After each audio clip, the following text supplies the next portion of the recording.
¿Por qué a algunos padres les cuesta tanto comunicarse con sus hijos adolescentes? Mi hijo dice que no lo entiendo. ¿Y cómo hacemos ahí para entendernos?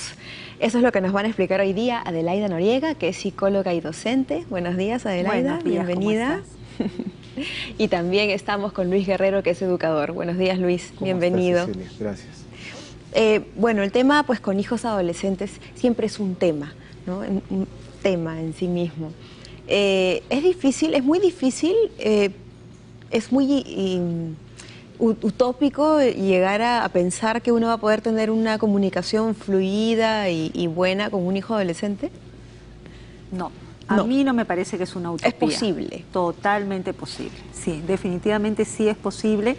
Creo que el cimiento se va formando desde que son pequeñitos, ¿no? Y no tiene por qué ser la adolescencia una etapa donde se adolecen de habilidades de comunicación, ¿no? O sea, definitivamente yo considero que sí se puede llegar a comunicar con un jovencito, con una jovencita sin dificultad, ¿no?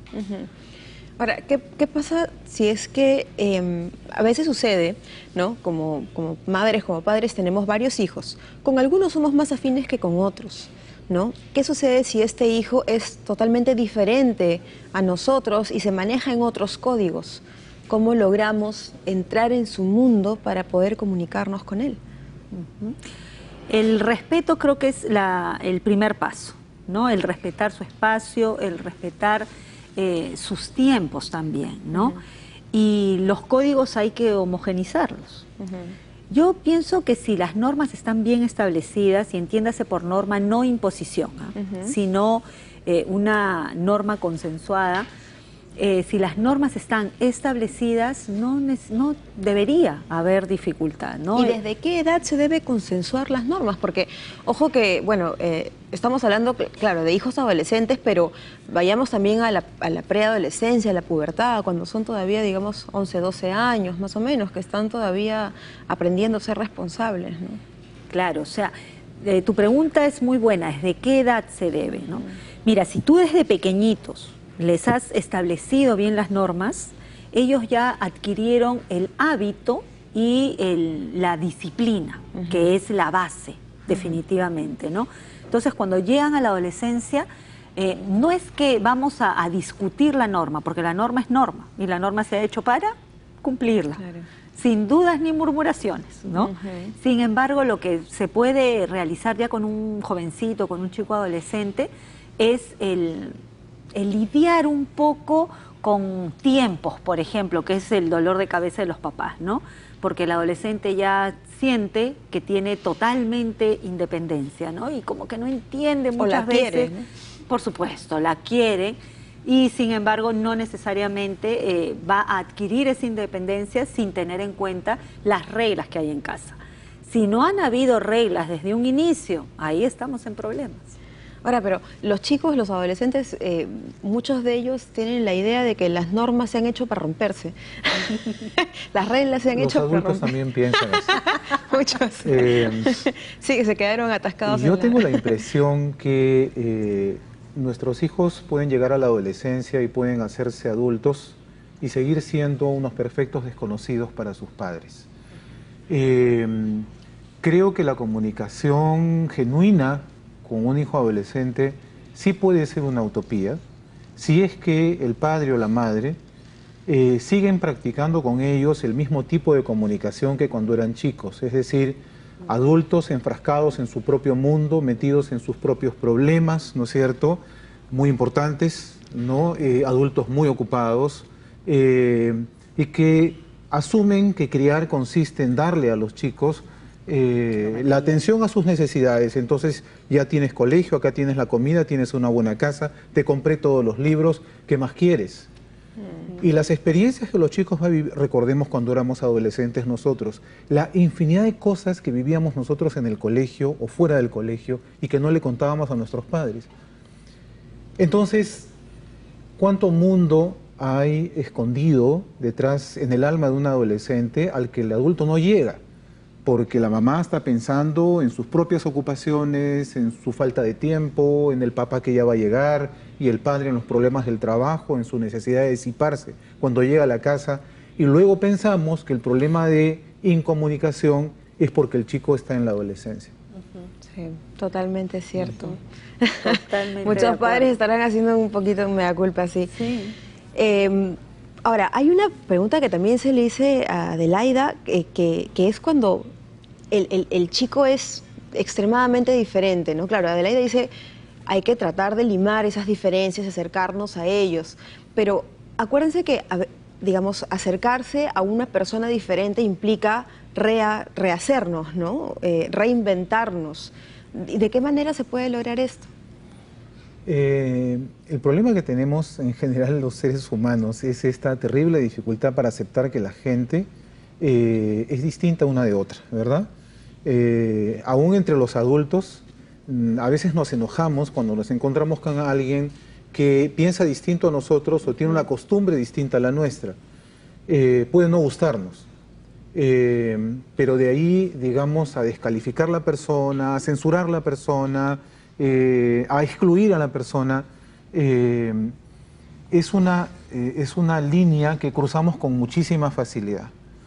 Entonces, claro, nuestros hijos son distintos, en buena hora. Yo tengo 3 hermanos, éramos 4, y cada uno es bien diferente. Hijos del mismo padre, la misma madre, hemos recibido la misma crianza, pero cada uno eligió, se hizo a sí mismo a su gusto y medida. Entonces, claro, y necesitamos que los padres tengan la suficiente amplitud para aceptar que eso es absolutamente válido. Esto le cuesta a los padres, les cuesta a los profesores también, aceptar que sus alumnos son diferentes, porque quisiera que todos respondan al mismo molde. Sí. Entonces, en realidad, ese es un problema que tenemos como sociedad, aceptar al otro diferente en su diferencia, como una diferencia legítima. Y por supuesto, en el mundo de la familia lo vivimos. La intolerancia a la diferencia de personalidad, de estilo, de manera de hablar, de preferencias, de intereses, que se cultiva en la familia, es lo que después vamos a ver cuando nos convertimos en ciudadanos y participamos en la vida política, demostrando la misma intolerancia. Sí, pues. Realmente sí. Ahora, cuando cuando nuestro hijo nos dice, no me entiendes, ¿no? También es un tema porque de repente ellos están hablando en otros códigos, en otro lenguaje, de repente en un lenguaje que tiene que ver mucho más con el momento en que está viviendo este chico, las cosas propias, ¿no? Sí, sobre todo si es que hay una diferencia generacional, digamos, bastante notoria entre él y sus padres, ¿no? También va a hacer que sea mucho mayor digamos, el abismo, ¿no? La brecha. No me entiendes, es una frase típica de los chicos, cuando uno de repente como padre está haciendo todo el intento y tiene todas las ganas de acercarse y de poner de su parte, pero finalmente la conversación termina con un no, ¿sabes qué? No puedo hablar contigo porque no me entiendes. Claro, ¿por qué sucede eso? Porque cada una de las partes está parado o parada en lo que piensan que es, ¿no? Entonces yo tengo la razón. Y si yo estoy con esa actitud, sin esa disposición de ponerme en el lugar del otro, obviamente la comunicación se va a ver cortada, ¿no? Porque yo lo que quiero hacer es simplemente confirmar que lo que yo estoy diciendo es, y punto. Y así como le pasa al adulto, obviamente le pasa al adolescente, ¿no? Entonces, lo que él dijo, que es muy cierto, ¿no? Ese nivel de tolerancia al que tenemos que llegar. Y eso tiene que ver básicamente con la forma que tenemos de pensar. La forma como yo pienso va a hacer que yo vea las cosas como las veo. Y si yo tengo esa creencia de que yo tengo la razón y son así, porque así es, todo lo que yo observe se va a filtrar a través de esa creencia. Entonces, en la medida que tanto el padre como el hijo tengan apertura, la comunicación puede hacerse definitivamente más fluida, ¿no? Entonces, es bien, bien importante esa parte, ¿no? El que cada quien vea cuál es su lado responsable en la situación. Ok, tú no me entiendes. A ver, ¿en qué medida yo no te entiendo? ¿Qué es? ¿Qué es para ti entenderte? Que yo haga lo que tú exactamente quieres, yo también podría estar diciendo que tú no me entiendes. ¿Cómo podemos hacer para que realmente tú te pongas en mi lugar? O sea, te pongas en mi lugar no significa asumas el rol de papá o de mamá, sino que veas con el observador que el padre también tiene, Y el padre mirar con ese observador que tiene el hijo. ¿Y no implica este tipo de comportamiento una madurez, digamos, bien lograda por parte de los padres? Estamos hablando de un universo ideal, porque no todos los padres Claro. han llegado digamos, a la madurez óptima como Sí. para poder luego ellos conducir a sus hijos de manera apropiada. Muchas veces los padres son unos adolescentes lidiando con otros adolescentes. Sí, es real. Pero a veces hay soluciones más bien pragmáticas Prácticas. que resuelven conflictos que podrían ser muy complicados de manejar. Te cuento una anécdota. Una amiga tenía, en su momento, uno de sus hijos tenía 9 años y el otro 14. Y el problema es que al hijo de 14 le gustaba escuchar la música a todo volumen. Y por lo tanto no dejaba lugar para que el más niño pueda escuchar la suya.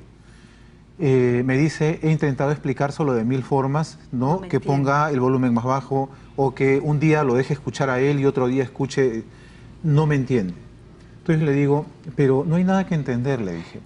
Ándate a la tienda y cómprate los audífonos más espectaculares que tú puedas pagar y regálaselos. Eso fue lo que hizo y el problema desapareció. Ah, ok. Claro, es que ahí es por eso, pero ahí es, por ejemplo, hablarles en su lenguaje, ¿no? Precisamente vamos a encontrar la forma de poder hablar en el lenguaje de los chicos, pero sobre todo escucharlos, como bien ustedes nos vienen diciendo. Nos vamos a ir un pequeño corte y al regresar hablamos sobre eso, aprendiendo a escuchar a mi hijo. Con eso volvemos.